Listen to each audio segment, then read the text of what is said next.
I'd agree. Ditto to these gentlemen, but let me expound just a little bit. I think we need to have a solid system of checks and balances in place. Like I said before, we've got good people making poor decisions. We need to stop the fighting, and we need to start dictating ourselves according to policy. Second, we also need to make sure we're eliminating wasteful spending. I don't know if the Board of Commissioners currently or previous Boards of Commissioners have gone through the budgets with fine-tooth combs. That would be one of the first things I do when I get into office.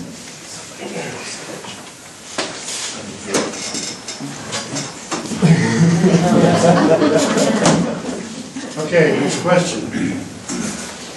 To the Commissioners, if elected, will you become educated on the codes and state statutes so policy can be properly decided upon? Absolutely. I've already read through them. I've made suggestions to the Board of Commissioners of ways that I feel like the county needs to improve, areas that we can improve. I've read through the pages and volumes and novels that are on the state website of the duties of a commissioner. So I have a good understanding of what a commissioner does. I think as the commissioner office, we need to rein back and take control back of the county. The commissioners are the governing body in the county, and I think right now it's not working that way.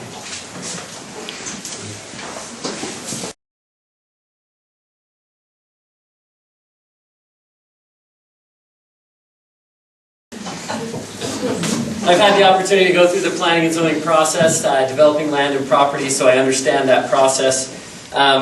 I believe they do have a place. If we're going to attract business and revenue here, we need to do it in an organized manner.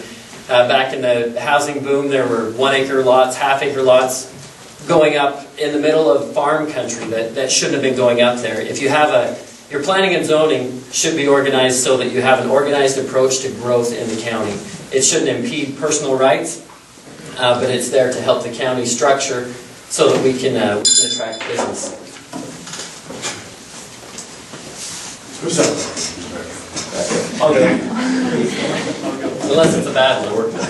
This will be the concluding question. We certainly appreciate your attendance here this evening. I've become very well informed, and I think we've got some great candidates, and I commend them. It's more comfortable where you are than where they are. And I commend them for their willingness to serve, willingness to be involved, and they'll take some heat, and not everyone will agree with what they decide.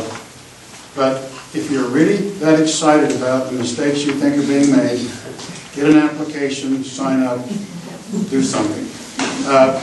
Following the last question, we would ask the candidates to stay for at least 10-15 minutes. There's many questions we didn't have time to get to, but if you'd like to ask specific questions to specific candidates, we'd invite them to stay for as long as it takes so that you can get the answers to your questions. Final question. What are your feelings concerning the landfill? Should it be sold?